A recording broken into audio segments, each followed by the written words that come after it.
हा extraction of metal 177. Extraction of metals 177. तर इथे बघा, नॉर्मली आपल्याला जे मेटल्स मिळतात ते ओर मधून मिळतात. मिनरल्स म्हणतो आपण त्याला. काय म्हणतो आपण त्याला? मिनरल्स. आणि आपण एक स्टेटमेंट बघतो, all minerals are ore but all ores are not minerals. Minerals म्हणजे काय? जिथून तुम्हाला एखादा मेटल मिळतं. जिथून तुम्हाला एखादा मेटल मिळतं. ठीक आहे. कारण मोस्ट ऑफ द जे काय मेटल्स आहेत ते फ्री स्टेट मध्ये नसतात, ते कंबाईन स्टेट मध्ये असतात. मग ते ऑक्साईडच्या फॉर्म मध्ये असतात, सल्फाईडच्या फॉर्म मध्ये असतात, हायड्रेट्सच्या फॉर्म मध्ये असतात, कार्बोनेट्सच्या फॉर्म मध्ये असतात. सो आपल्याला जेव्हा एखादा मेटल ऑब्टेन करायचा आहे, फ्री स्टेट मध्ये ऑब्टेन करायचं आहे, तर आपल्याला एक प्रोसेस वापरली जाते. मग the process of extraction of metal from its or, the process of extraction of metal from its ore is called as what? Metallurgy. The process of extraction of a metal from its ore. मग ते extract करून purify करणे. Extract करून? Yes. The process of extraction of metal from its ore and purifying it is called as what? Yes, it is called as metal.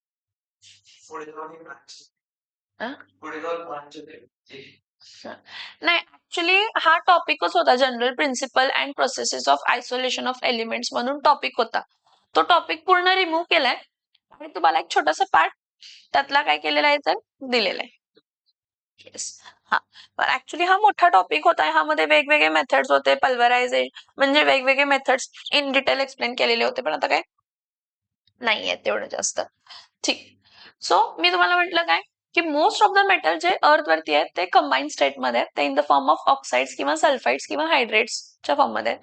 As well age ते काय असं सगळीकडे एकाच जागेला जमलेले आहेत असं नाहीये, त्यामध्ये इम्प्युरिटीज पण आहेत. जर मला आयर्न मेटल पाहिजे तर आयर्न ओर मध्ये खूप सारे इम्प्युरिटीज पण आहेत. मग त्या एखाद्या मेटलला त्या पर्टिक्युलर मिनरल पासून क्रश करून सेपरेट करून त्याचं एक्स्ट्रॅक्ट करायचं आणि मग त्याला प्युरिफाय करायचं, एक्स्ट्रॅक्शन करायचं आणि काय करायचं, प्युरिफिकेशन करायचं. त्याला आपण काय म्हणतो तर मेटलर्जी म्हणतो. सो याचं बघ, एक्स्ट्रॅक्शन ऑफ मेटल्स मध्ये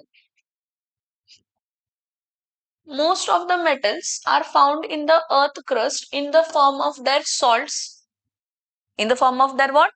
Salts, such as कार्बोनेट्स किंवा सल्फेट्स किंवा सल्फाइड्स किंवा काय म्हणून मिळतात तर oxides. A few metals are non reactive. थोडे मेटल्स त्यातले काय असतात? Non reactive metals. आता कशा आहेत?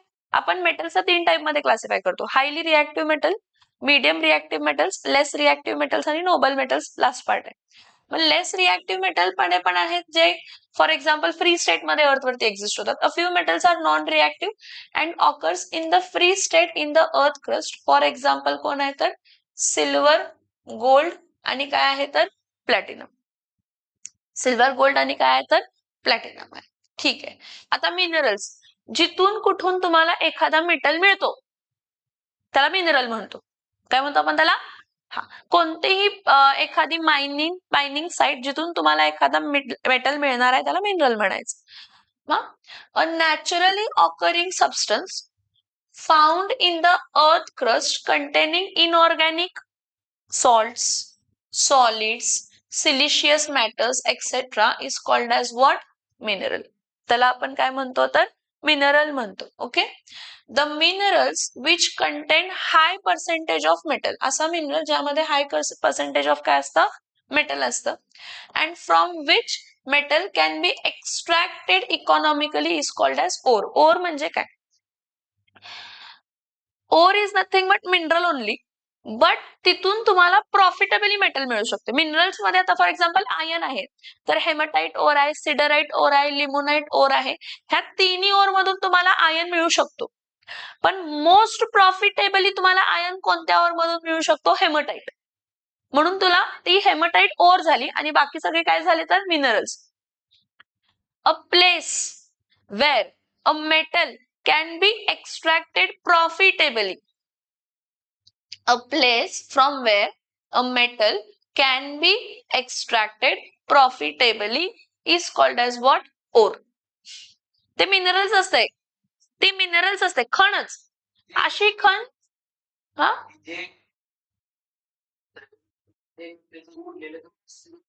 नाही नाही नाही, ते गँग, अनवॉन्टेड अर्दी सँडी इम्प्युरिटीज कॉल्ड एज गँग. So a mineral, the mineral which contains high percentage of metal and from which the metal can be extracted economically is called as what? Ore म्हणतो आपण त्याला. आता इथे एक्झाम्पल्स आहेत थोडे. इथं बघा, मिनरल्स जिथून तुम्हाला एखादा मेटल मिळू शकतो आणि प्रॉफिटेबल जिथून मिळू शकतो तो ore. So all ores are minerals but all minerals are not ores. आता आयर्न मला हेमटाइट ओर म्हणून पण मिळू शकते, मॅग्नेटाइट ओर म्हणून पण मिळू शकते, लिमोनाइट ओर म्हणून पण मिळू शकते, आयर्न पायराइट्स म्हणून पण मिळू शकते आणि सिडराइट. सगळ्यांपासून मला लोखंड मिळूच शकतो. हे सगळे जे आहेत मिनरल्स, ह्यातून मला लोखंड मिळणार आहे, आयर्न मिळणार आहे. ठीक आहे, पण प्रॉफिटेबली कोणापासून मला मिळणार आहे? हेमटाइट ओर. प्रॉफिटेबली मला कशापासून मिळणार आहे? हेमटाइट ओर. सो आयर्न मध्ये हेमटाइट, मॅग्नेटाइट, लिमोनाइट, आयर्न पायराइट्स आणि सिडराइट्स हे सगळे मिनरल्स आहेत. ह्या मिनरल्स पासून प्रॉफिटेबली मला आयर्न कशापासून मिळणार आहे? तर हेमटाइट पासून. कशापासून मिळणार आहे? हेमटाइट. ठीक आहे, तसंच कॉपर जर घेतला तर कॉपर मध्ये काय काय आहे? चॅल्कोपायराइट, चॅल्कोसाइट आणि काय आहे तर क्युपराइट आहे. मग चॅल्कोपायराइट असू दे किंवा चॅल्कोसाइट असू दे किंवा क्युपराइट असू दे, ह्या तिघांच्या ओर पासून कोणापासून मला प्रॉफिटेबली म्हणजे जास्त प्रमाणात मेटल मिळतं. फॉर एक्झाम्पल इथं बघा, ह्याचं मिनिंग सांगते. आता हेमटाइट ओर पासून मला 60% लोखंड मिळतं, म्हणजे 100% जी काय खण आहे त्याला क्रश, पल्वराइज वगैरे करून मला 60% यील्ड मिळतं. हा, मॅग्नेटाइट पासून मला काय मिळतंय तर 55%च मिळतंय. लिमोनाइट पासून मला किती मिळतंय? 30% मिळतंय. आयर्न पायराइट्स पासून किती मिळतंय मला? 20%च मिळतंय. आणि सिडराइट पासून किती मिळतंय तर 15% मिळतंय. मला सगळीकडून लोखंड मिळतंय. म्हणजे जर 1 टन मी हेमटाइट ओर घेतली तर त्या 1 टन मध्ये 60%, 1 टनचं 60% म्हणजे 600 केजी. 600 केजी मला काय मिळतंय तर लोखंड हा प्रोडक्ट मिळतो. पण बाकी सगळ्या केसमध्ये 550 केजी मिळालं, इथं 300 केजीस मिळालं, इथं 200 केजीस मिळालं, इथं 150 केजीस मिळालं, म्हणजे कमी यील्ड मिळाला. काय मिळाला? हा, मला यील्ड काय पाहिजे? चांगला. मग अशी एखादी मिनरल जिथून मला एखाद्या मेटलचा यील्ड मिळेल, चांगल्या पर्सेंटेज मध्ये तो ऑब्टेन होईल, त्याला आपण काय म्हणतो तर ओर. समज मिळालाय? तो ह्या सगळे मिनरल्स आहेत, पण ह्या मिनरल्स मधून प्रॉफिटेबली जास्त प्रमाणात लोखंड मला कुठून मिळतं तर हेमटाइट, म्हणून ती ओर झाली.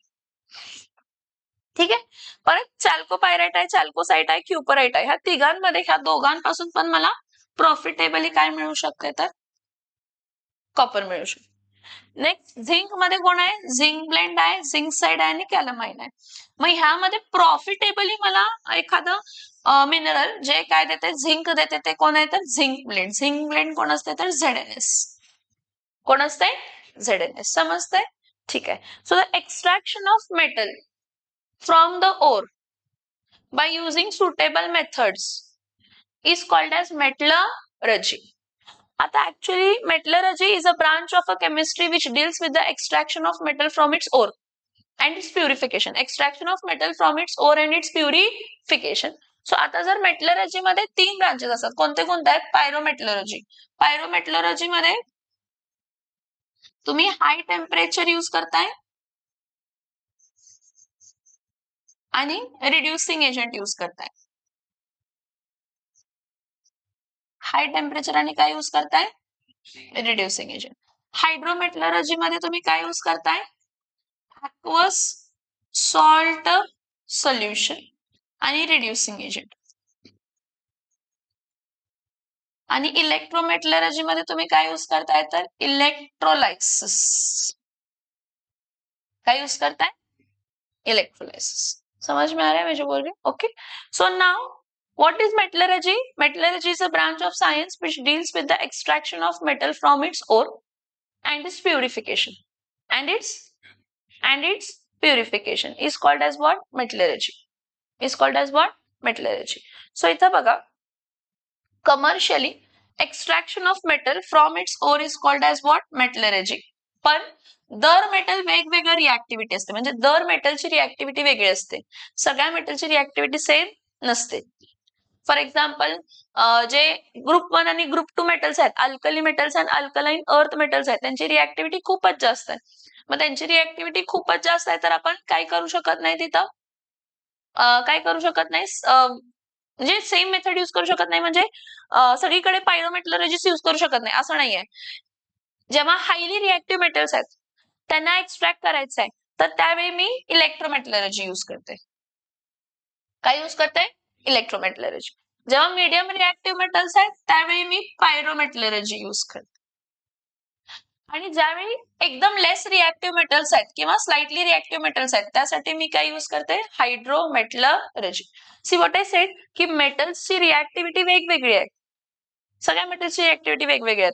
There is a bunch of metals which are medium reactive, there are bunch of metals which are highly reactive, and there bunch of metals there are very less reactive.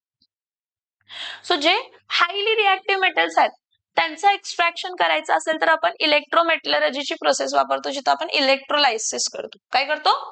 हा. आणि जिथं मीडियम रिॲक्टिव्ह मेटल्स आहेत त्याला आपण काय use करतो, तर पायरोमेटलॉजी, तिथं हाय टेम्परेचर आणि रिड्युसिंग एजंट यूज करतो. आणि हायड्रोमेटलॉजी मध्ये ॲक्वस सॉल्ट सोल्युशन यूज करतो. काय यूज करतो? काय यूज करतो? Aqueous salt solution. Okay, yes, aqueous salt solution is used. So इथं बघा, commercially extraction of metal from their ores is called as metallurgy. Different methods are used for the extraction of what? Metals depending upon the nature of metal and its ore. त्यांची or कोणती आहे आणि त्यातून कोणता metal मी extract करणार आहे, depending upon that मी काय करणार आहे, तर वेगवेगळी मेथड्स काय करणार आहे, यूज करणार. त्यातली एक आहे इलेक्ट्रोमेटलॉजी, एक आहे पायरोमेटलॉजी, एक आहे हायड्रोमेटलॉजी. पायरोमेटलॉजी कोणासाठी आहे? Medium reactive metals. कसले मेटल्स? असे मेटल्स जे हायली रिॲक्टिव्ह नाही आहेत, असे मेटल्स जे हायली रिॲक्टिव्ह, असे मेटल्स जे हायली रिॲक्टिव्ह नाही आहेत. A process in which the ore is reduced to metals, a process in which ore is reduced to metal at a high temperature using reducing agents like carbon, hydrogen, aluminium, etc. is called pyrometallurgy. Medium reactive metals जे असतात त्यांना extract करण्यासाठी आपण काय use करतो, तर pyrometallurgy. मी स्टार्टिंगलाच लिहून दिलेलं आहे. पायरोमेटलर्जीसाठी पायरो म्हणजे हाय टेम्परेचर आणि रिड्युसिंग एजंट वापरायचं.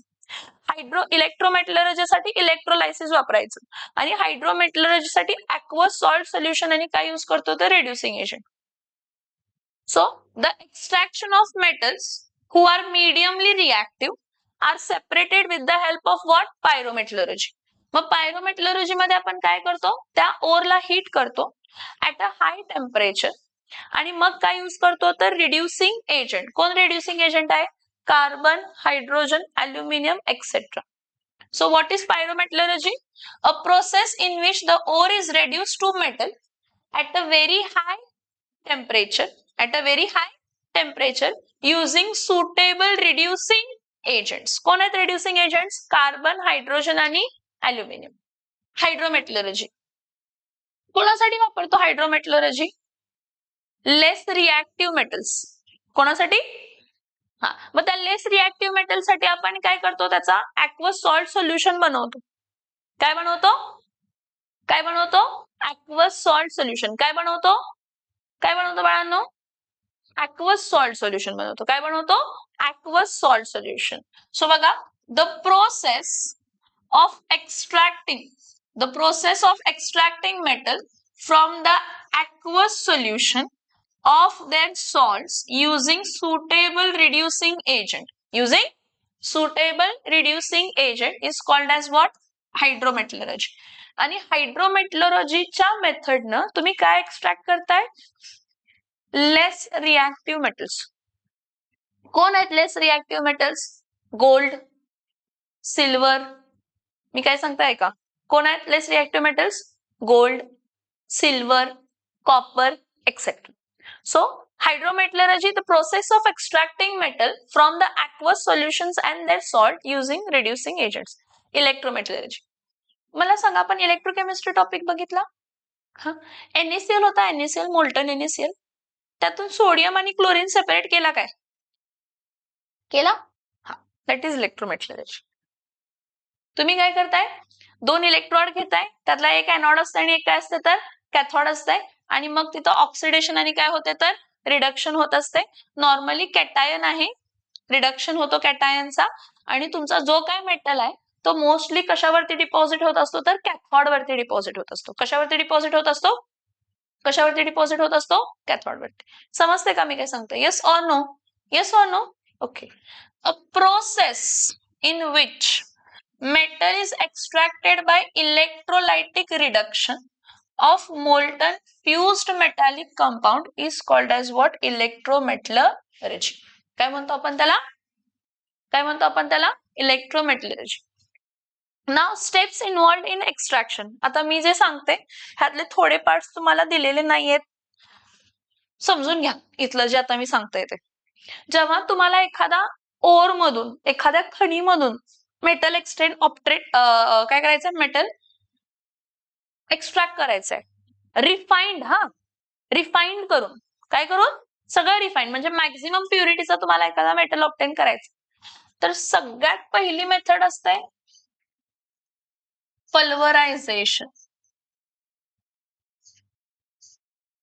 सगळ्यात पहिली मेथड कोणती असते? पल्वरायझेशन. पल्वरायझेशन नंतर नेक्स्ट कोणती असते तर कॉन्सन्ट्रेशन ऑफ ओर.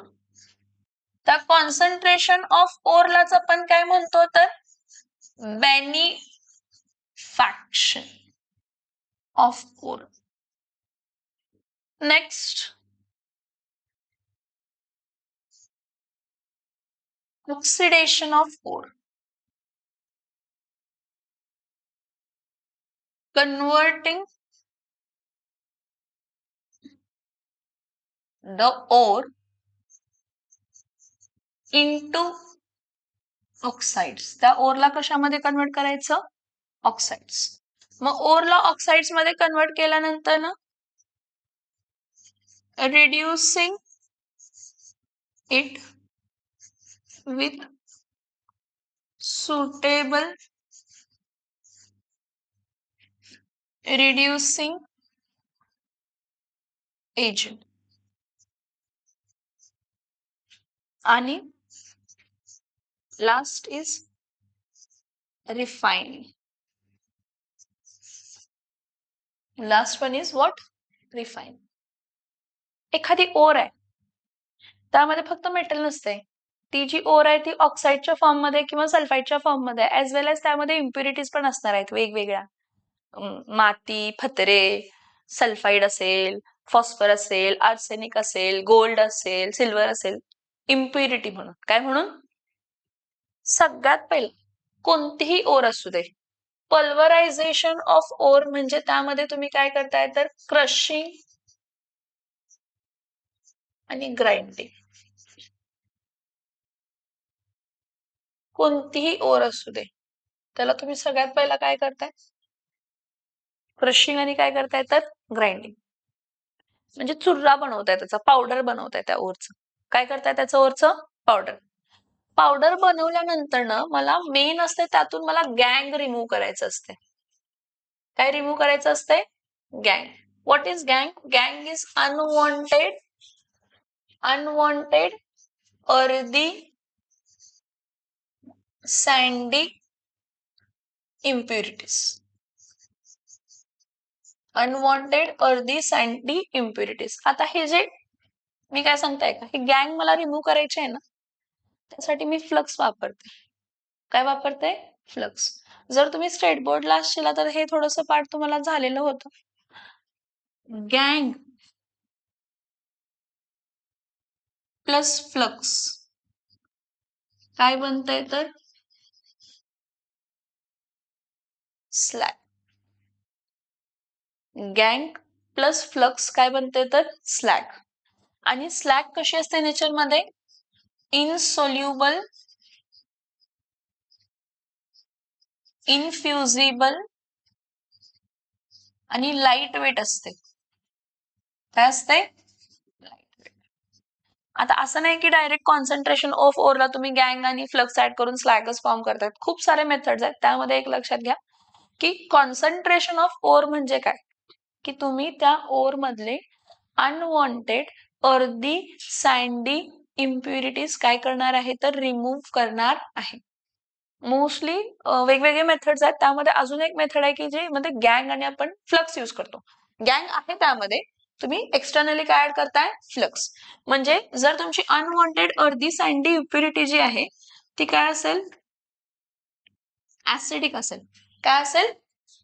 तर तुम्ही फ्लक्स काय वापरताय तर बेसिक. कारण ऍसिड प्लस बेस तुम्हाला काय देणार आहे तर सॉल्ट. काय मिळणार आहे? सॉल्ट. आणि ती सॉल्ट लाईट वेट असणार आहे, इनसोल्युबल असणार आहे आणि इनफ्युजिबल असणार आहे. लाईट वेट असणार आहे, इनसोल्युबल असणार आहे आणि इनफ्युजिबल असणार आहे. ठीक आहे. परत बघा, जर तुमचं गँग बेसिक आहे तर तुम्ही फ्लक्स काय वापरताय तर ऍसिडिक फ्लक्स वापरताय. मिळताना तुम्हाला स्लॅगच मिळणार आहे, जो की न्यूट्रल असणार आहे, इनसोल्युबल असणार आहे, इनफ्युजिबल असणार आहे, लाईट वेट असणार आहे, वरती फ्लोट होऊ शकतो मोल्टन मेटलच्या. त्यामुळे त्याला तुम्ही काय करू शकताय तर सेपरेट करू शकताय. किंवा अजून एक method, gravity settling, magnetic separators, froth flotation, हे तुम्ही ऐकलं असेल. ऐकलंय, मला माहित नाही ऐकलंय की नाही ऐकलंय, पण तुमच्या 10वीला हे होतं. असं काहीतरी एक हायड्रॉलिक क्लॅरिफायर होता बघा. मग इथून तुम्ही काय करत होता? प्रेशराइज्ड एअर आणि वॉटरची काय पुट करताय तर स्ट्रीम पुट करताय. इथून काय आहे तर जी काही क्रश्ड ओर आहे, पावडर्ड ओर आहे, ही powdered ore with the help of hopper इथं तुम्ही टाकताय. जेव्हा तुम्ही इथं ओर टाकताय ही वरून पावडर्ड ओर आणि इथं प्रेशराइज्ड एअर स्ट्रीम आहे, तर जे लाईट वेट सँड पार्टिकल्स आहेत ते काय होणार आहेत? लाईट वेट सँड पार्टिकल्स ते फ्लो होणार. लाईट वेट सँड पार्टिकल्स काय होणार आहेत? फ्लो होणार आहेत. आणि जे हेवियर मेटल पार्टिकल्स काय होणार आहेत? Settle down. समजलं का? म्हणजे असं तुम्ही एक सँडी अर्धी इम्प्युरिटी रिमूव्ह केला एक प्रोसेसमध्ये. दुसऱ्या प्रोसेसमध्ये असं आहे की जर ओर सल्फाईड ओर असेल, कसली ओर असेल? जर ओर काय असते? सल्फाईड. तर सल्फाईड ओर मध्ये जी काही सल्फाईडचे पार्टिकल्स असतात त्याचे वजन जास्त नसते किंवा ते तरंगू शकतात, ते लाईट वेट असतात. त्यामुळे तिथून तुम्ही फ्रोथ फ्लोटेशन वापरताय. काय वापरताय? फ्रोथ फ्लोटेशन मध्ये तुम्ही काय करताय? एअर वॉटरची स्ट्रीम घेताय, सल्फाईड ओर घेताय, क्रश केलेली घेताय, त्यामध्ये तुम्ही काय ऍड करताय? पाईन ऑइल ऍड करताय. कारण त्या पाईन ऑइलच्या पार्टिकलला काय होते तर ते सल्फाईड ओर स्टिक होते आणि फेस बनते, आणि फेस बनवून ते वरती सल्फाईड ओर सेपरेट होते. मग जी काय अनवॉन्टेड अर्धी सँडी इम्प्युरिटी आहे ती सेपरेट होते, घाण निघून जाते. कॉन्सन्ट्रेशन ऑफ ओर म्हणजे बेनिफॅक्शन ऑफ ओर. जरा इथं बघा काय मी जे सांगते ते. माझ्याकडे 1 टनची ओर होती, 1 टनची. 1 टन म्हणजे किती सांगा मला? 1 टन म्हणजे किती असते सांगा? 1000 केजी. त्या 1000 केजी मध्ये कन्सिडर करा की अनवॉन्टेड अर्धी सँडी इम्प्युरिटी किती होती तर 400 केजीची होती. किती होती? तुम्ही जेव्हा कॉन्सन्ट्रेशन ऑफ ओर करताय, काय करताय? त्याला बेनिफॅक्शन ऑफ ओर ही म्हणतो आपण. तर त्यामध्ये अनवॉन्टेड अर्धी सँडी इम्प्युरिटी जर रिमूव्ह झाली ना, तर तुमची ओर राहिली फक्त 600 केजी. म्हणजे ही जी 600 केजी राहिली आहे, राहिलेली 400 केजी काय होतं? अनवॉन्टेड अर्धी सँडी इम्प्युरिटी जे रिमूव्ह झालं. म्हणजे आता तुम्हाला पूर्ण 1000 केजी वरती ऑक्साइड्स मध्ये कन्वर्ट करायची गरज, पूर्ण ओर जी होती जर मला ऑक्साइड मध्ये कन्वर्ट करायचं म्हटलं, कशामध्ये कन्वर्ट करायचं म्हटलं? ऑक्साइड मध्ये, तर पहिला मला 1000 केजी वरती सगळं प्रोसेस अप्लाय करायला पाहिजे होतं. पण आता मी काय केलं? कॉन्सन्ट्रेशन ऑफ ओर केलं, त्यामुळे मला बेनिफिट मिळाला. काय बेनिफिट मिळाला? की अनवॉन्टेड सँडी अर्धी इम्प्युरिटी रिमूव्ह झाले ना, म्हणजे मला आता जी काही प्रोसेस आहे ती किती केजी वरती करायची आहे तर 600 केजी. कशावरती करायची आहे? समजते का? Yes or no? म्हणजे जे रिक्वायर्ड आहे ओर तीच आहे. अजून मी सांगते, सगळे त्यामधले इम्प्युरिटीज रिमूव्ह झालेले नाहीत. तुमचे कॉन्सन्ट्रेशन ऑफ ओर किंवा बेनिफॅक्शन ओर मध्ये अनवॉन्टेड अर्धी सँडी इम्प्युरिटी किंवा तुम्ही मॅग्नेटिक सेपरेटर वापरला. कसला सेपरेटर वापरला? Magnetic separator. मॅग्नेटिक सेपरेटर मध्ये एक रोलर मॅग्नेटिक असतो आणि एक रोलर काय असतो तर नॉन मॅग्नेटिक असतो. आणि इथं काय असते तर हुपर असते आणि इथं काय असते तर इथं पावडर असते, ओर जी काय चिटकलेली. हा, मग मॅग्नेटेड पार्टिकल अनवॉन्टेड अर्धी इम्प्युरिटीज आहेत आणि नॉन मॅग्नेटिक पार्टिकल तुमची जर काय असेल रिक्वायर्ड ओर चालते. किंवा नॉन मॅग्नेटिक पार्टिकल्स अनवॉन्टेड अर्धी सँडी इम्प्युरिटी आहे आणि मॅग्नेटिक पार्टिकल काय तर मेन रिक्वायर्ड ओर आहे, चालतंय.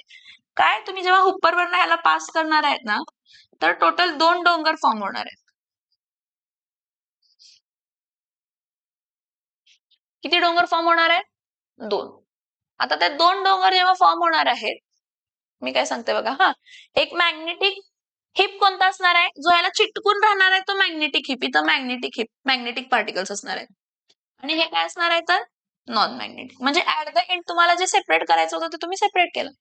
कॉन्सन्ट्रेशन ऑफ ओर तुम्ही ग्रॅव्हिटी सेटलिंग न करू शकताय, मॅग्नेटिक सेपरेटर न करू शकताय, प्रोथ फ्लोटेशन न करू शकताय. पण त्याआधी तुम्हाला माहित असायला पाहिजे की त्यामध्ये इम्प्युरिटीज काय आहे. काय माहित असायला पाहिजे? जी इम्प्युरिटी रिमूव्ह करायची त्याप्रमाणेच मला रिमूव्ह करावं लागणार रे. मला जर असं आहे की त्यामध्ये लाइटर पार्टिकल्स आहेत, डस्ट पार्टिकल जास्त इम्प्युरिटी आहे, तर मी पहिला काय यूज करणार आहे? Gravity settling. मग त्याला नंतर ना मॅग्नेटिक सेपरेटर थ्रू पास करणार, मग परत त्याला सल्फाइड ओर मधून म्हणजे फ्लोटेशन करणार. असं नाही की एकच करायचं, खूप सारे मेथड तुम्ही कॉन्सन्ट्रेशन ऑफ ओरला करून मॅक्सिमम जी रिक्वायर्ड ओर आहे ती ठेवताय कॉन्सन्ट्रेशन ऑफ ओरला. आता एखादा ओर कॉन्सन्ट्रेटेड झाली, ठीक आहे, एकदा ओर कॉन्सन्ट्रेटेड झाली, ओर कॉन्सन्ट्रेटेड झाली तर ओर तुम्हाला 2 प्रकारचे मिळतात. काय? एक तर ती ओर सल्फाइड ओर म्हणून असते, एक तर ती ओर काय म्हणून असते? सल्फाइड. किंवा तीच ओर तुम्हाला कार्बोनेट्सच्या फॉर्म मध्ये मिळते किंवा हायड्रेट्सच्या फॉर्म मध्ये मिळते. जी तुमची ओर आहे ती एकतर सल्फाइड म्हणून असू शकते किंवा ते कार्बोनेट्स आणि हायड्रेट्स म्हणून असू शकते. जर तुमची ओर सल्फाइड ओर आहे, काय आहे तर तुम्ही तिथं रोस्टिंग करताय. काय करताय? रोस्टिंग. रोस्टिंग म्हणजे काय? ओरला भुनायचं हाय हीटला in the excess supply of air. In the, आपण हे बघितलं कुठं सांगा? Sulphide ore oxide ore sulphur dioxide मिळतं आपल्याला झिंक सल्फाइडला ऑक्सिजन बरोबर रिॲक्ट केल्यावरती कॉन्टॅक्ट प्रोसेसमध्ये. कसल्या प्रोसेसमध्ये? कॉन्टॅक्ट प्रोसेसमध्ये.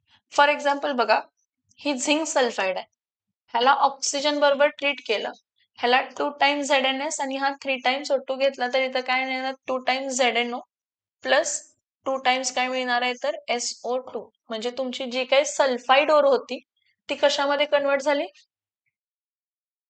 सल्फाइड ओर कशामध्ये कन्वर्ट झाली? ऑक्साइड.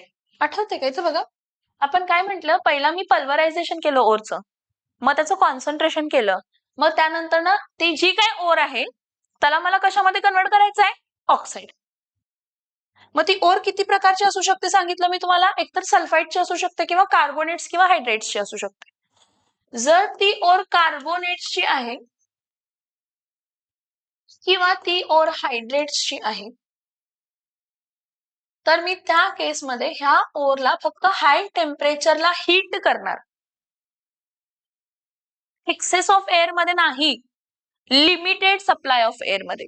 रोस्टिंग मध्ये आपण काय करतो? एक्सेस ऑफ एअर यूज करतो. एक्सेस ऑफ एअर यूज करतो ऑक्सिजन वापरतो.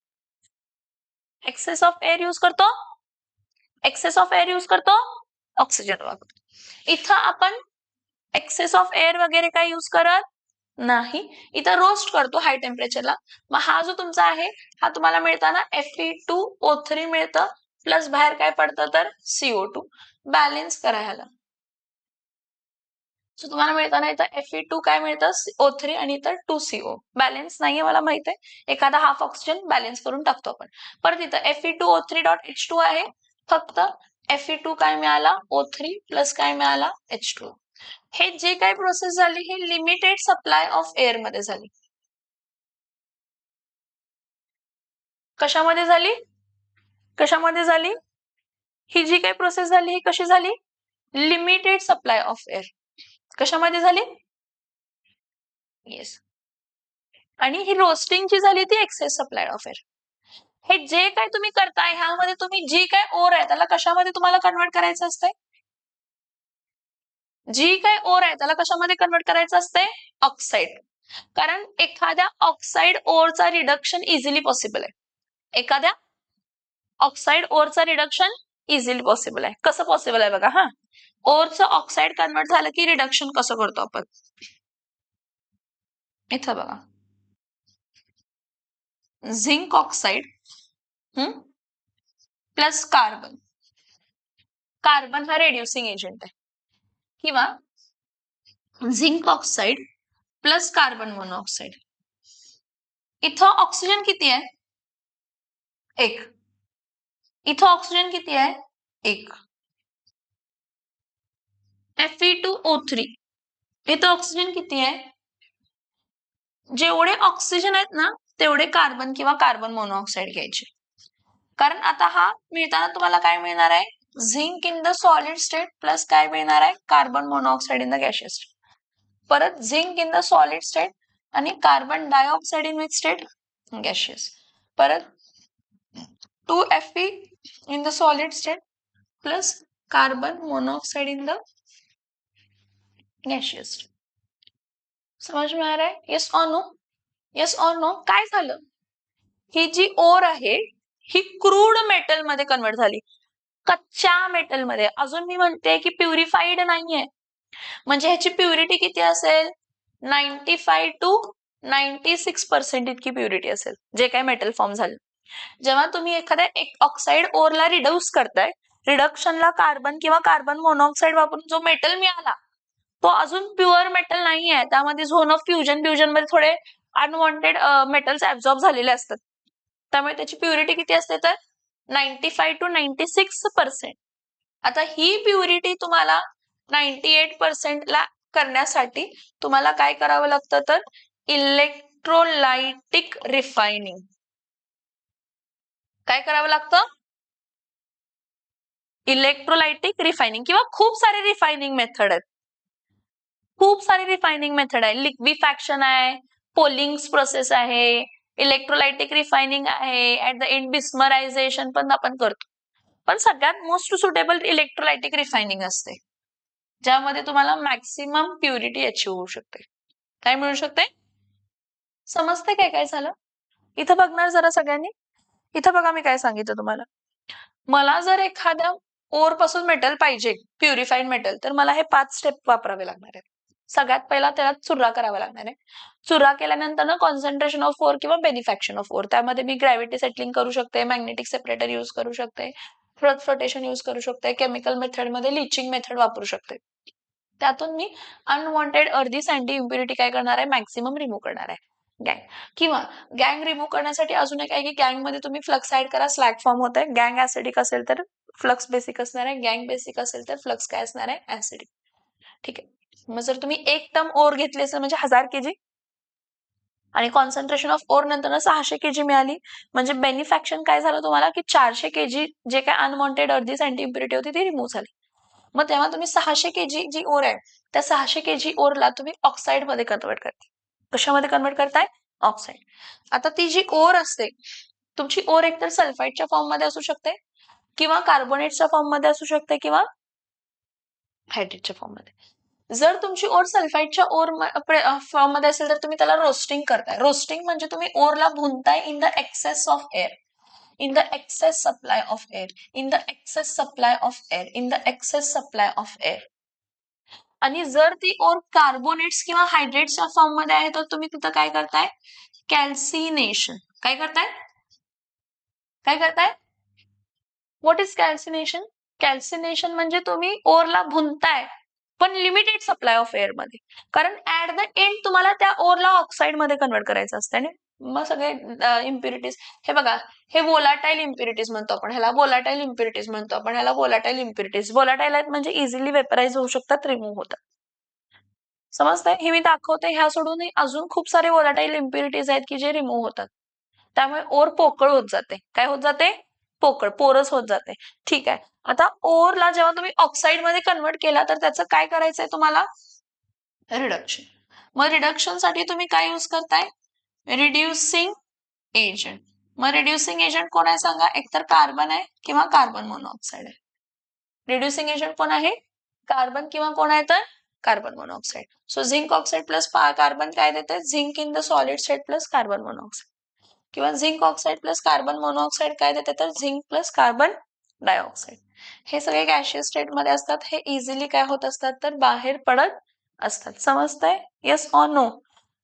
हे गॅसेस आहेत, बाहेर पडणार आहे. हा क्रूड मेटल राहणार आहे, कच्चा मेटल म्हणजे अजून त्यामध्ये इम्प्युरिटी आहे. मग ती रिमूव्ह करण्यासाठी तुम्ही रिफायनिंग करताय. मग रिफायनिंग साठी झोन रिफायनिंग आहे, पोलिंग्स प्रोसेस आहे, इलेक्ट्रोलायटिक रिफायनिंग आहे, वान आर्केल्स मेथड आहे, मॉन्ड्स प्रोसेस आहे. खूप सारे मेथड्स आहेत की ज्यातून तुम्ही रिफायनिंग करू शकताय. त्यातल्या त्यात जी मोस्टली आपण यूज करतो ती कोणती आहे तर इलेक्ट्रोलायटिक रिफाईन. कोणती यूज करतो आपण? कोणती यूज करतो आपण? Electrolytic refine. आणि इलेक्ट्रोलायटिक रिफायनिंग केल्यानंतर तुम्हाला 98 to 99% प्युरिटीचा काय मिळतं तर मेटल मिळतं. समजलं इथपर्यंत? Yes or no? आता हे सगळं मी तुम्हाला काय एक्सप्लेन केलं कारण तुम्हाला आता जे एक्झाम्पल दिले त्यांनी हेमटाईट ओरचं दिले. कशाचं दिलंय? हेमटाईट ओर म्हणजे लोखंडच्या ओरचं एक्स्ट्रॅक्शन करायचं. कसं करायचं? कशामध्ये करतो? काय करतो? त्यासाठी फ्लोचार्ट दिलाय. हा फ्लोचार्ट ह्याचाच आहे पण तुम्हाला थोडी इन्फॉर्मेशन काय खूप सारी इन्फॉर्मेशन असायला पाहिजे. थोडी नाही खूप सारी इन्फॉर्मेशन असायला पाहिजे. ठीक आहे? सो इथं बघा, हा चार्ट बघा सगळ्यांनी. इथं बघा अनुज, ही आयनची ओर आहे, हेमटाईट ओर आहे. ह्या हेमटाईट ओरला सगळ्यात पहिला काय केलं तर क्रशिंग आणि काय केलं तर ग्राइंडिंग. कारण त्याला पावडर फॉर्म मध्ये कन्वर्ट करणं खूप गरजेचं आहे कारण मॅक्झिमम सरफेस एरिया कॉन्टॅक्ट मध्ये यायला पाहिजे, मग रिॲक्शन स्पीड मध्ये होते. कॉन्सन्ट्रेशन केल्यानंतर तुम्ही काय केला?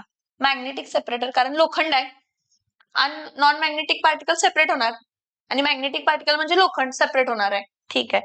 ग्रॅव्हिटी सेपरेशन म्हणजे जे हेवियर पार्टिकल्स आहेत ते डिपॉझिट होणार, लाइटर पार्टिकल्स रिमूव्ह होणार. लिचिंग केमिकल मेथड आहे. कसली मेथड आहे? केमिकल मेथड आहे. सोडियम हायड्रॉक्साईड वगैरे युज करतो तर ते मोस्टली इथं लिचिंग युज करत नाही आपण, लिचिंग बॉक्साईड चोर मध्ये युज करतो. फ्लोथ फ्लोटेशन आहे म्हणजे एखादा सल्फाइड पार्टिकल आहे आयनचा तर तो पण काय होणार आहे? फ्लोथ फ्लोटेशन सेपरेट होणार आहे. बरं, कॉन्सन्ट्रेशन ऑफ ओर नंतर तुम्ही काय करताय तर रिडक्शन. मी सांगते तुम्हाला, कॉन्सन्ट्रेशन ऑफ ओर नंतर सगळ्यात पहिला त्या ओरला कशामध्ये कन्वर्ट करायचं? ऑक्साईड मध्ये कन्वर्ट करायचं. कशामध्ये कन्वर्ट करायचं? ऑक्साईड. आणि ऑक्साईडच्या मध्ये कन्वर्ट केला की मग रिड्यूस करा. मग reduction by coke. Reduction by coke म्हणजे कोण सांगा? Carbon. Reduction by carbon monoxide किंवा रिडक्शन बाय हीट, हाय टेम्परेचरला हीट करा. किंवा रिडक्शन बाय अल्युमिनियम. तुम्ही म्हणणार कसं? कारण अल्युमिनियम इज मोर रिॲक्टिव्ह. हे बॉक्साईड ओर सॉरी हे हेमटाईट ओर आहे ना म्हणून सांगितलं. Fe2O3.Al आहे ना, तर इथं काय येते 2Fe प्लस काय येते तर Al2 काय होते तर 3. हे अल्युमिनोथर्माइट प्रोसेस म्हणून असते, डिपेंड्स ऑन द रिॲक्टिव्हिटी असते. आणि नेक्स्ट आहे रिडक्शन ऑफ काय तर इलेक्ट्रोलायसिस. तुम्ही सगळं रिडक्शन करून तुम्हाला जो काय मेटल मिळणार आहे तो कच्चा मेटल मिळणार आहे. कसं मिळणार आहे मेटल? कच्चं मेटल. मग त्या कच्च्या मेटलला रिफाईन करण्यासाठी मग रिफायनिंगसाठी वेगवेगळ्या मेथड्स आहेत. लिक्विफॅक्शन आहे, डिस्टिलेशन आहे, ऑक्सिडेशन आहे. मोस्टली आपण लिक्विफॅक्शन आणि इलेक्ट्रोलायटिक रिफायनिंग यूज करतो. आणि तुम्हाला जो लोखंड मिळतो तो लोखंड आता तो डिपेंड करतो की तो कास्ट आयन आहे का व्रत आयन आहे का स्टील आहे.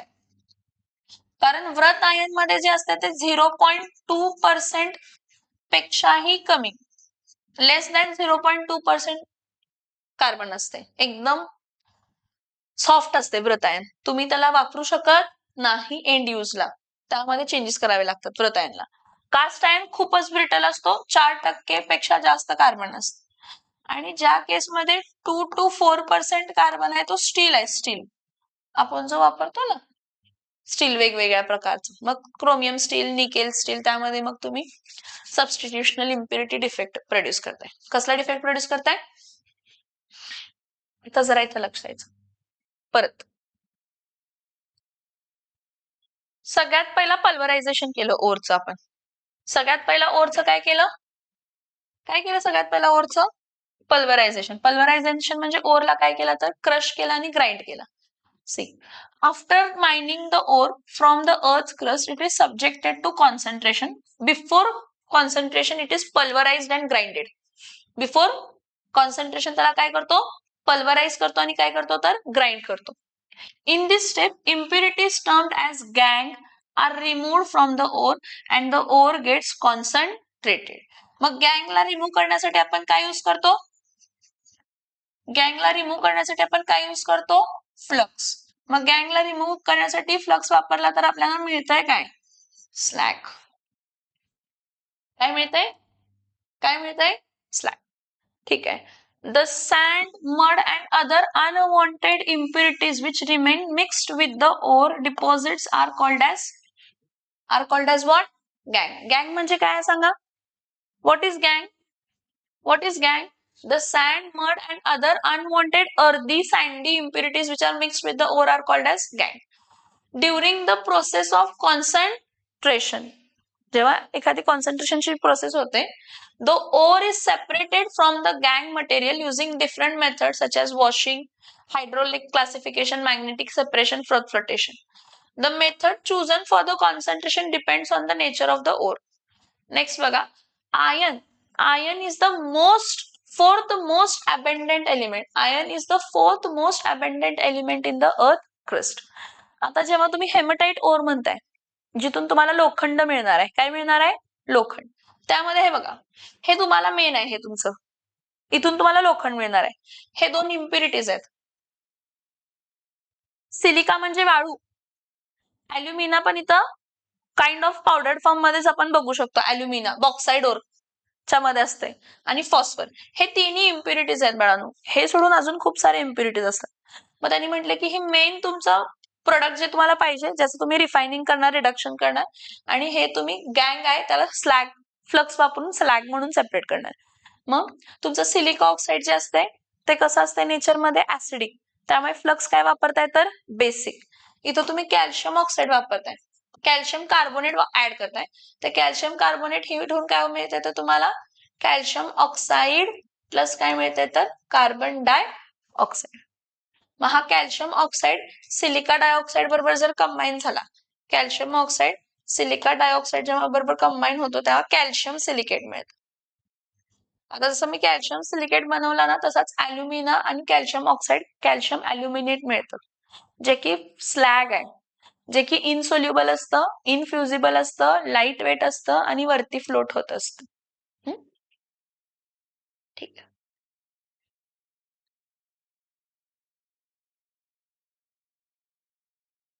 तर बघा, iron is extracted from the hematite by its reduction using coke and limestone. आयनला तुम्ही हेमटाइट ओर मधून एक्स्ट्रॅक्ट करण्यासाठी तुम्ही रिडक्शन वापरताय. रिडक्शनसाठी कोक पावडर वापरताय, कार्बन, आणि लाइमस्टोन म्हणजे कॅल्शियम कार्बोनेट. आता तुम्हाला सांगितलं मी कॅल्शियम कार्बोनेट का वापरताय. कॅल्शियम कार्बोनेट हीटमुळे काय म्हणतात, ब्लास्ट फर्नेस मध्ये ही रिॲक्शन होत असते ना, सो कॅल्शियम कार्बोनेट तुमचा डिकम्पोज होतो कॅल्शियम ऑक्साईड आणि कार्बन डायऑक्साईड मध्ये, आणि तुमचा जो कॅल्शियम ऑक्साईड आहे तो सिलिका डायऑक्साईड आणि ॲल्युमिना बरोबर रिॲक्ट करून कॅल्शियम सिलिकेट आणि कॅल्शियम ॲल्युमिनेट बनवतो, जो की स्लॅग आहे, जो की लाईट वेट आहे, आणि जो वरती इझिली काय होऊ शकतो तर फ्लोट होऊ शकतो. Carbon in a limestone is reduced to carbon monoxide.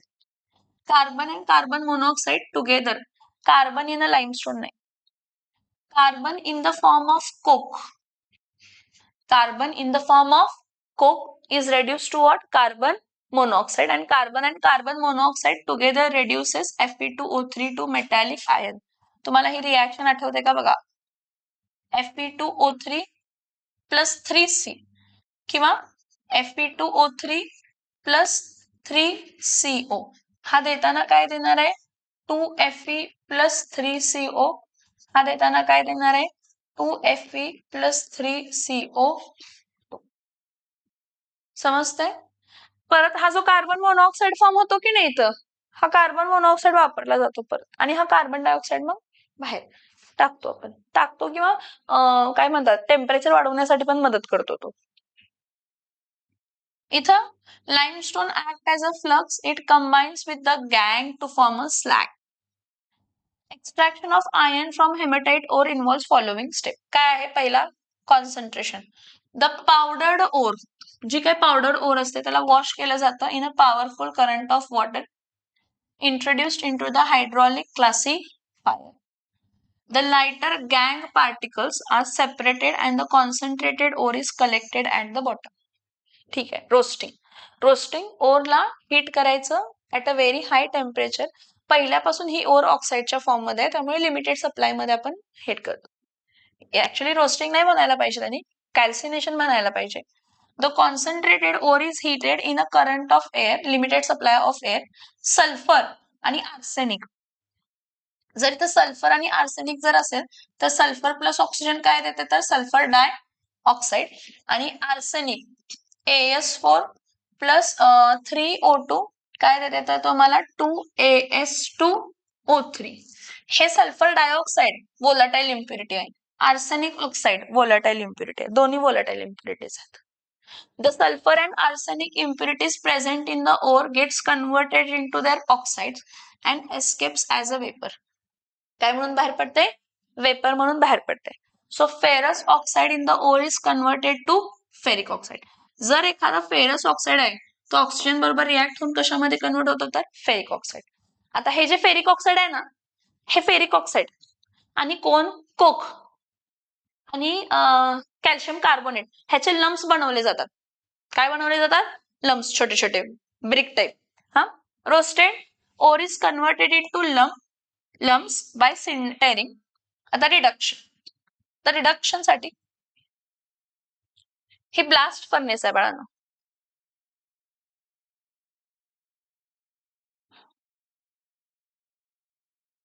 He blast furnace आहे.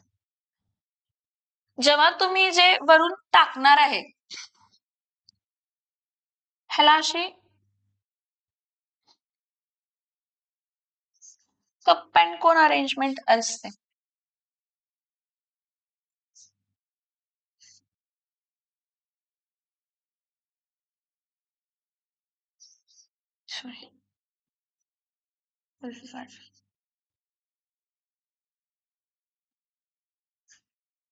इथं बघा, इथं हुप्पर असतं. हा, ह्या हुप्परच्या मदतीनं कप अँड कोनच्या अरेंजमेंटनं जी तुमची ओर आहे, कोणती ओर आहे? Fe2O3 plus calcium carbonate plus coke, ह्याचे लम्स इथून तुम्ही टाकताय ह्यामध्ये. ह्या कप आणि कोन अरेंजमेंट मध्ये दोन गोष्टी होतात. जी काय ओर आहे ती युनिफॉर्मली डिस्ट्रीब्यूट होते. असं आहे ना, जर तुम्ही डायरेक्ट टाकलं असतं तर एकाच जागी पडलं असतं. ही अशी अरेंजमेंट आहे म्हणून काय होते ती युनिफॉर्मली थ्रूआउट काय होते तर डिस्ट्रीब्यूट होते. As well as cup and cone arrangement मध्ये जे काही गॅसेस आहेत किंवा जी काही हीट आहे, मोस्टली जी काही हीट आहे जी बाहेर पडली असते ती ट्रॅप केली जाते. जी हीट आहे ती काय केली जाते? ट्रॅप. ठीक आहे, फाईन. इथं बघा, सगळ्याला एक एक पॉइंट दिलेला आहे. हा एंड आहे, हे हर्थ आहे, हर्थ. इथं आपल्याला पिगायन मिळतं आणि त्यामध्ये इम्प्युरिटीज असतात कार्बन, सिलिकॉन, सल्फर, फॉस्फरस. म्हणजे 93% आयन असतं आणि त्यामध्ये राहिलेले हे इम्प्युरिटीज असतात पिगायन मध्ये. त्याच्यावरती जे जमा होते ते स्लॅग होते. स्लॅग हे बघा, हा वाला स्लॅग, अजून स्लॅगच आहे. आता इथं स्लॅग मध्ये आपण काय मिळतो? अल्युमिना आणि कॅल्शियम ऑक्साईड आणि सिलिका डायऑक्साईड आहेत. हे सगळे कंबाईन होऊन तुम्हाला कॅल्शियम सिलिकेट आणि अल्युमिनियम सिलिकेट मिळत असतं, स्लॅग, लाइटर पार्टिकल्स. हे टायर्स जे म्हटले इथं हॉट एअर टायर्स असतात, हे असे असतात. हॉट एअर टायर्स असतात. इथं एअर ब्लास्ट होते, प्रीहिटेड एअर काय होते? ब्लास्ट. इथं प्रीहिटेड एअर ब्लास्ट होते म्हणून इथं 2100 डिग्री सेल्सिअस इतका टेम्परेचर अचीव्ह झालेला असतो. म्हणजे ऑलमोस्ट इथून वर टेम्परेचर कमी होत असतो आणि इथं पण खाली टेम्परेचर काय होत असतं तर कमी होत असतं. इथं जिथं हॉट एअर ब्लास्ट होत आहे ना, तिथं टेम्परेचर सगळ्यात काय असते तर जास्त. त्याच्यावरती टेम्परेचर कमी होत जातं, त्याच्या खाली पण टेम्परेचर कमी होत जातं.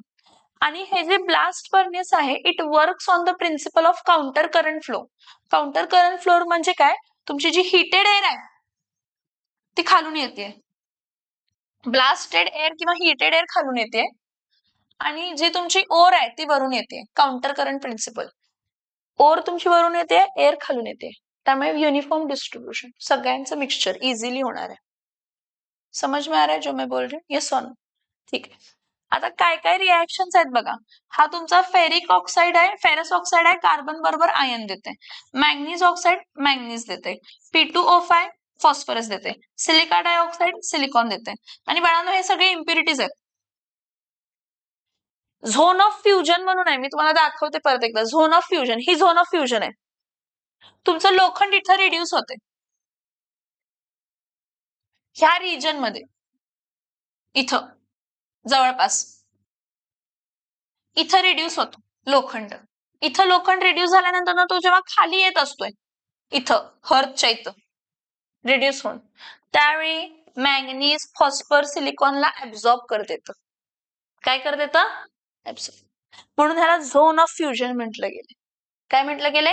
Zone of fusion. इथं बघा केल्विन मध्ये दिलंय.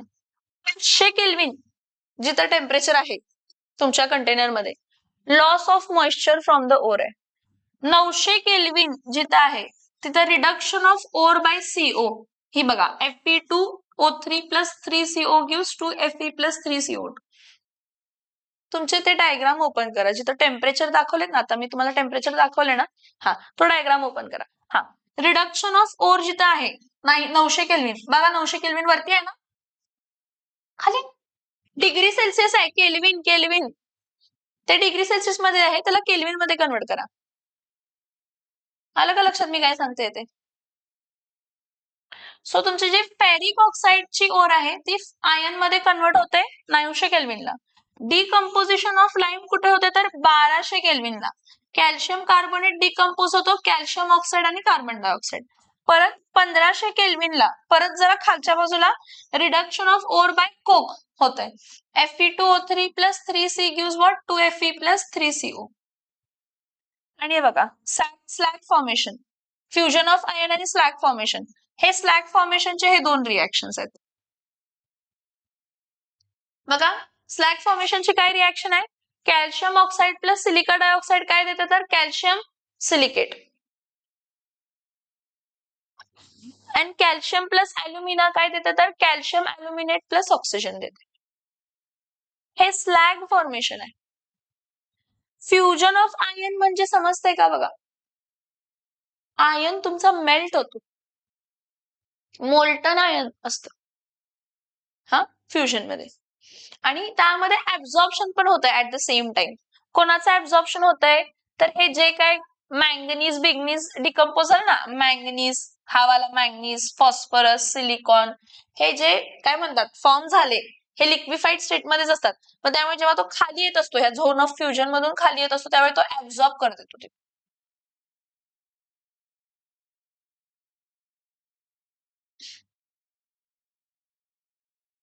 इथं बघा ब्लास्ट फर्नेस मध्ये काय होते. This step is carried out in a blast furnace reduction. Blast furnace is a tall cylindrical tower which is lined with the refractory bricks. भट्टी सोप्या भाषेत. हा the height of the blast furnace किती आहे तर 25 मीटर. आणि त्याचं diameter vary होतंय 5 ते 10. टॅपरिंग असतो, पहिला वाढत जातो मग परत काय होत जातो तर कमी होत जातो. आणि it's diameter varies between 5 to 10 metre.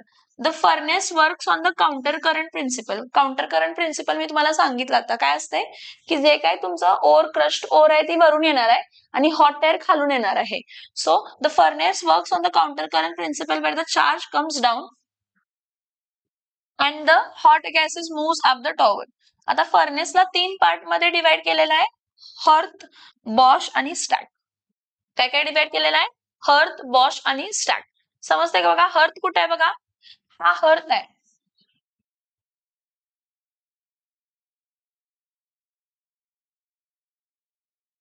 हे वाला हर्थ आहे. इथं काय आहे तर बॉश आणि हा काय आहे तर स्टॅक. हर्थ बॉश आणि stack. The charge containing ore and limestone is introduced into the furnace the charge containing ore and limestone is introduced into the furnace through a cup and cone arrangement. समजलं? Cup and cone arrangement uniform distribution साठी असते. काय असते? In this arrangement the cone enables uniform distribution of charge. जो काय charge आहे तो uniformly काय होऊ दे तर डिस्ट्रीब्यूट होऊ दे. And the cup prevents the loss of gases. कपचं काम काय आहे? Prevent the loss of gases. कोणचं काम काय आहे? Distribution of the ore charge throughout the or.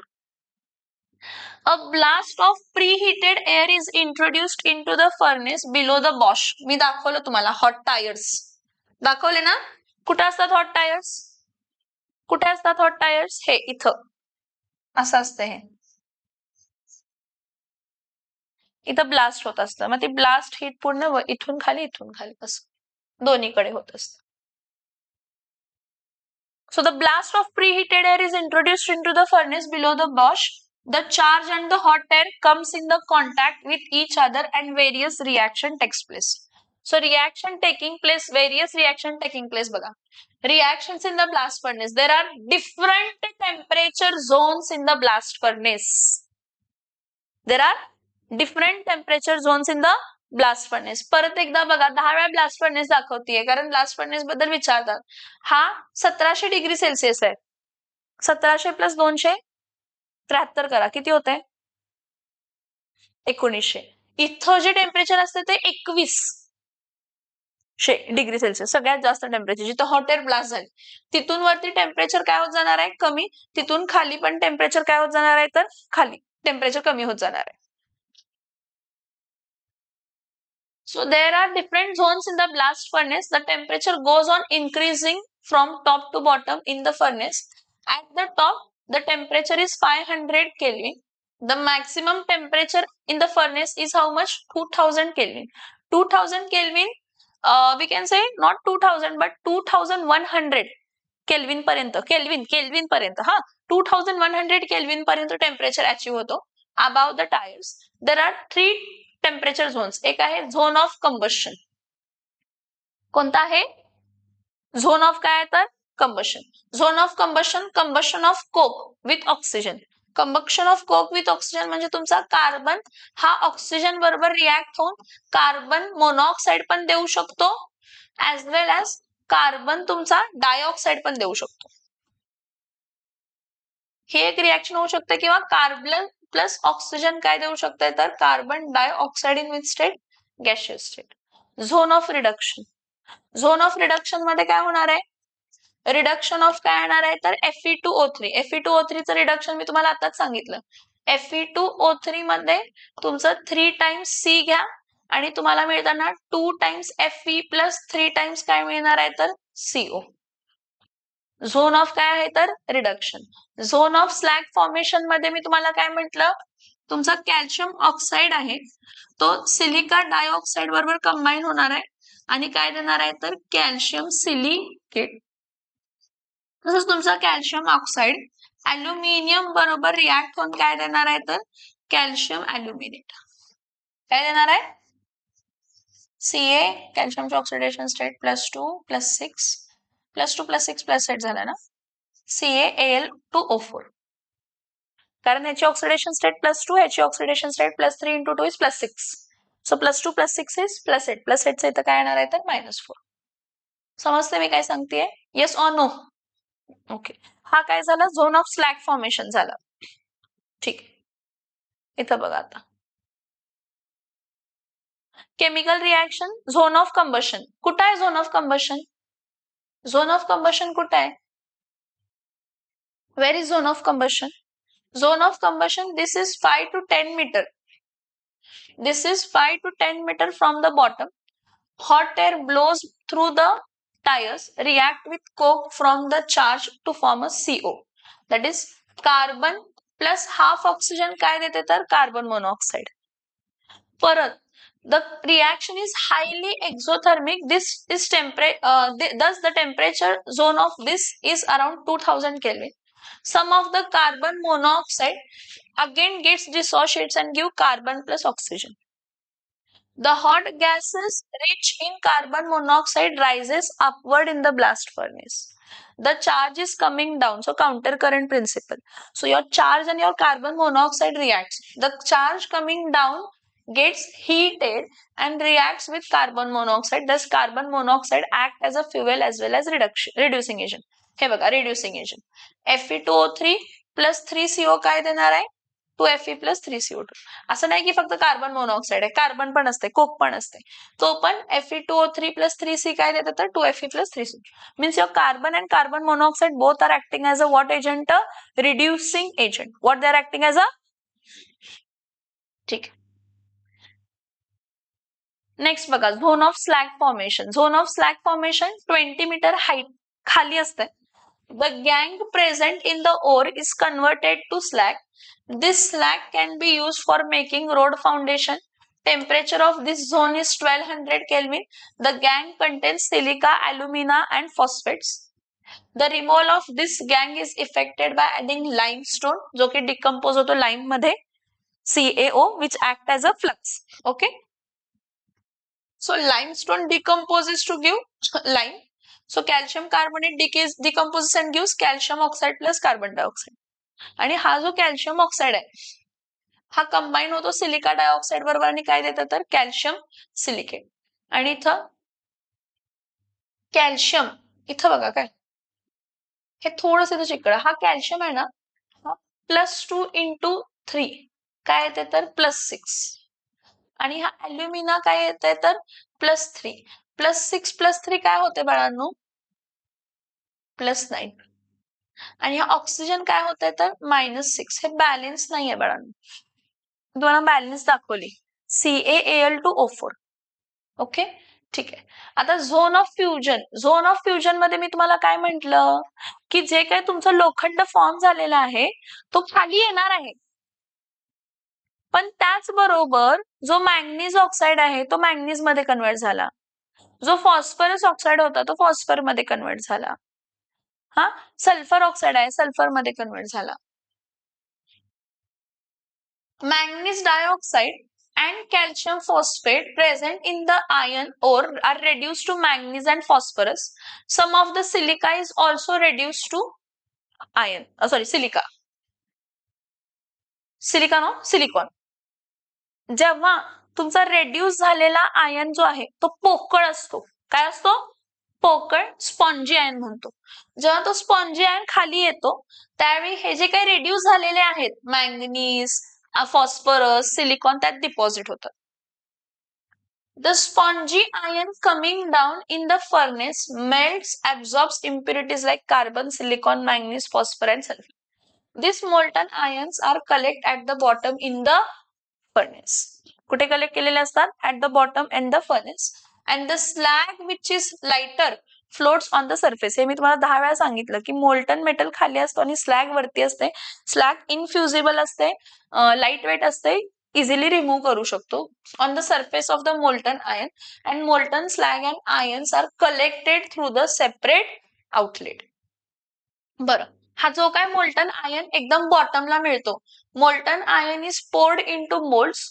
हा आणि दिस सॉलिड ब्लॉक्स जेव्हा तुम्ही मोल्ड मध्ये त्याला सँड मोल्ड मध्ये त्याला ओतताय त्यावेळी तो पिग आयन बनतो.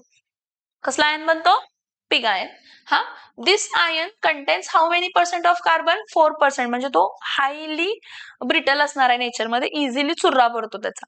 ठीक आहे. So when the pig ion त्याला रिमेल्ट करतात म्हणजे परत त्याला वितळतात आणि रन्स इनटू रिमोल्ड म्हणजे परत रिमोल्ड करतात आणि कूल करतात, त्याला आपण कास्ट आयन बनवतो.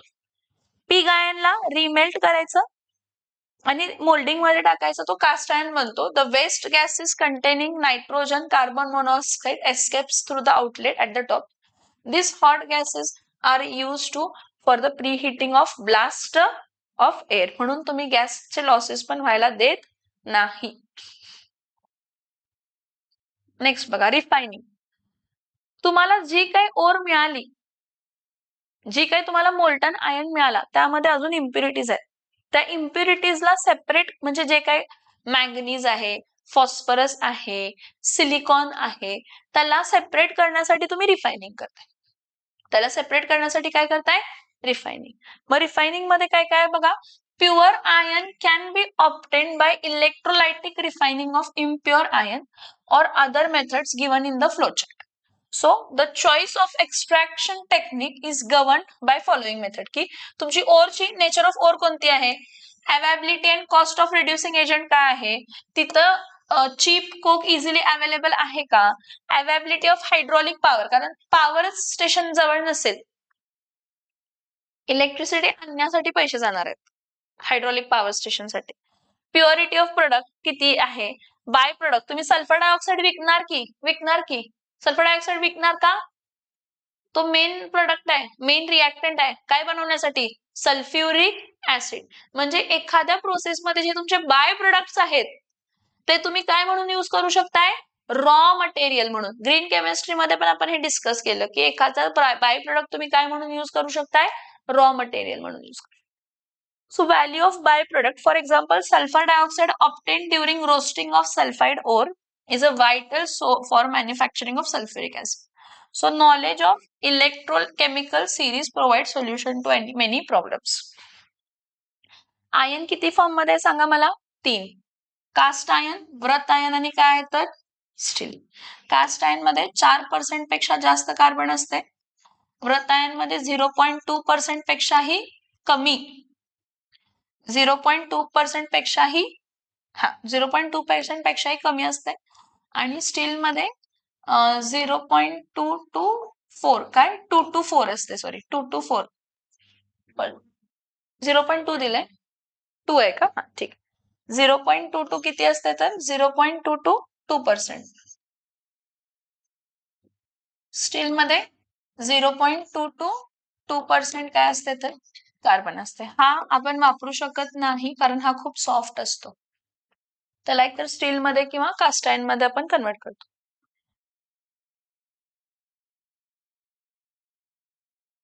इथे बघा डिफरन्स बिटवीन काय आहे, कास्ट आयर्न, व्रत आयर्न आणि काय आहे तर स्टील.